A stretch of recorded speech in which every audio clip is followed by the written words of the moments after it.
That's why I'm so sick of these bitches. I've been like you around, you won't say something that was lying. You won't say something lying. I don't understand how you gonna be naked. You understand what you want to say. You want that time I wake up. Okay, funny thing is, I posted this clip, I think 2 years ago.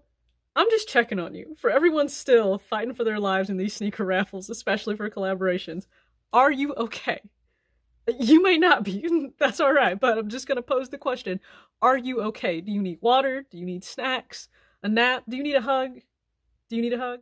I have so many videos and things in the queue I would love to get filmed, but this just made sense right now today. So, as the previous clip just said, I'm just checking. Are you guys okay? Like, are you good? And this is specifically for those that are still actively in that chase, in that hunt for those very coveted pairs that are dropping in 2024. And some of us took a step back and you know, we're great over here. It's a blissful time. I think I've spoken on this before. Like when your Saturdays are certainly different, right? But we're in a different landscape in sneakers where it's not just a Saturday drop. You have designers and boutiques that will drop earlier on in the week. It's a totally separate drop from Sneakers app or Nike.com or any retailer that you can physically walk in or maybe even go on their website to buy a shoe.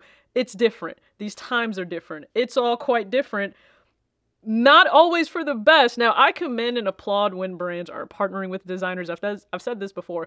Collaborations are an amazing time for the usual consumer base of the designer to really be introduced more to the brand on the footwear side. So that may be Jordan, it may be Nike, it may be Adidas, whichever brand, okay? Puma, New Balance, all of them. Let's just throw them all in. Reebok, doesn't matter.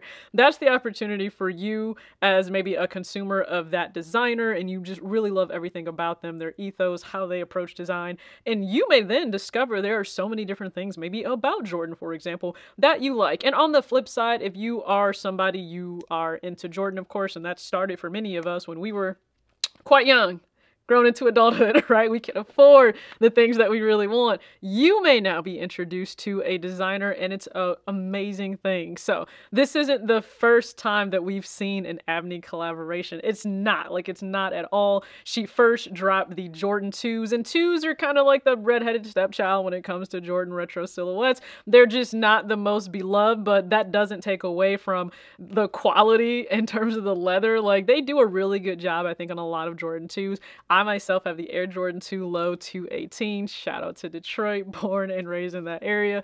So I have that, and it's the only one that I have. And some people definitely didn't gravitate towards the Air Jordan 2 for Chanel Abney when she dropped that, and that is perfectly okay. But when you look at this 3, total 180 by a lot of people, and that's also okay.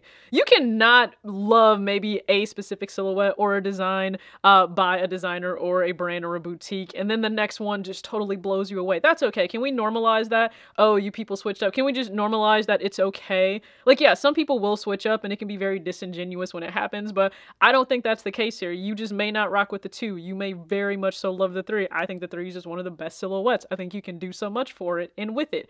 We are seeing what she did with this Jordan 3. Now, let me be very clear here. I had to be honest with myself. How often would I even wear this 3? Not a lot, okay? Not a lot whatsoever. And I'm glad that I'm self-aware and mature enough to just say I would not wear this enough. I wouldn't. It would just exist. And I am not in the business anymore of spending $200+ for a shoe to simply exist. Because I start to think of shoes now more and more the cost per wear. So if I spend $200, I get the shoe in, I'm only wearing it a handful of times in the year. I would not be okay with walking up to someone every single time I actually want to wear a shoe and then like handing them over $50 if I only end up wearing that shoe like 4 times in the year. That's what's in my mind these days, okay? It may be very unorthodox and it may not be how your mind thinks, but it's helped me make better decisions, okay? Better life choices. And I know some of you, totally different. You love everything about this 3. Some people have thrown out Sneaker of the Year already.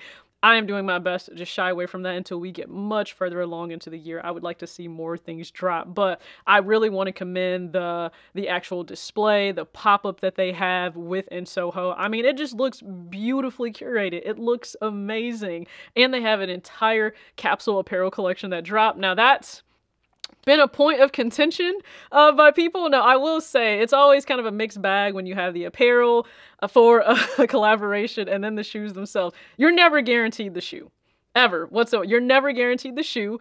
With the apparel, I think it's awesome when the apparel clearly stands on its own and you can integrate it into a number of different looks. So for myself, I have the alma mater, I have the jacket, I have 2 t-shirts, a long sleeve and a short sleeve, okay? I can rock those sans actually having the alma mater Jordan 3. I have it and it works, but those items still go really well with anything. The jacket is just a darker gray charcoal jacket I can wear with anything. So I appreciate the clothing just being able to stand really well on its own. Jason Tatum is seen in the shorts and I believe the jacket. And she even said that, you know, these are Hoochie Daddy shorts, right? They are not 10-inch inseams. They look to be, I don't know if they're quite 5, maybe 7, maybe 6, but they're letting the men show their legs if it's men that will be rocking them. And listen, the women appreciate it. Just let me tell you, we appreciate it, okay? We adore you guys in shorter shorts, okay? Let the thighs out. Then also we will continue to steal your hoodies. It just is what it is. I'm just speaking for the ladies. Okay, back on track. So you have this apparel collection. I think they did a really great job, but of course, you may not want to buy the apparel if you don't have the shoe. It just may sting a little bit. It may hurt. It may leave a rather bitter taste in your mouth. And I know some consumers are going through that because you went through it in trying to even have the opportunity to buy this Air Jordan 3. And I absolutely hate that for consumers. But I just have to be truthful. This is a choice. It's a choice through which consumers continue to, it's a choice because you don't have to jump through all the hoops and the ladders for the shoes. Now, it's also the whole chicken and the egg thing because if you're not supporting these designers and these collaborations, then does that hurt the opportunity for future designers and boutiques to partner with these brands if collaborations don't do well? I understand that perspective and I get it. So we want to make sure that these things do really well. You can see that the demand is there, and if the demand is there, that can open the door for so many others. And everything that she stands for, listen, amazing. It's amazing, the platform that she stands on. I love it. But she was going through it as well because, you know, they're active. These designers are on social media, so they understand when a drop happens and it's a problem, it's a struggle. So there was that window of time that you could enter the raffle, but people weren't able to enter. And so she said, we're going to extend that window, but then people were not happy because if you're extending the window, you're giving a boss a chance to also enter. That's a reality in this landscape too.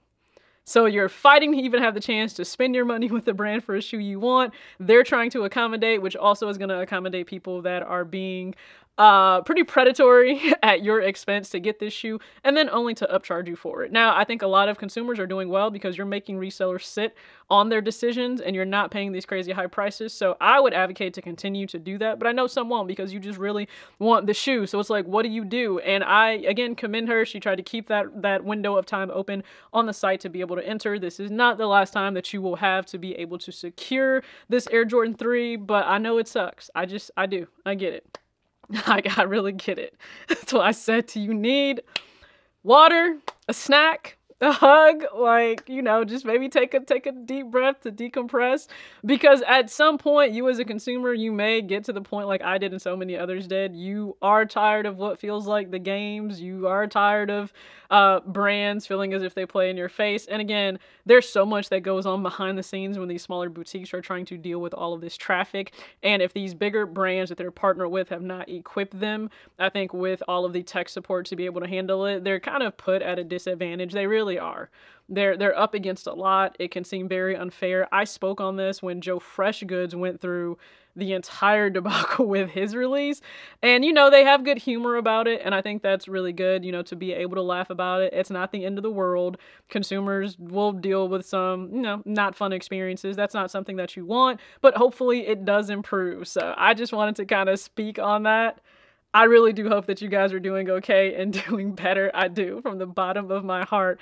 I really do. And you know what? For all of the pairs that are amazing, that are coveted, that are collaborations, that are limited, that you see some of your favorite sneaker creators and sneaker YouTubers review, that's awesome. But that may not be the shoe that they're actually wearing on foot every single day. So be sure to check out that video, recently posted on my channel. And please also be sure to vote, because I have a poll up right now. I'm just curious where you stand with how many pairs you purchased so far at the start of 2024. Maybe I'll feature that poll in a future video. As always, act your age, not your shoe size. Peace.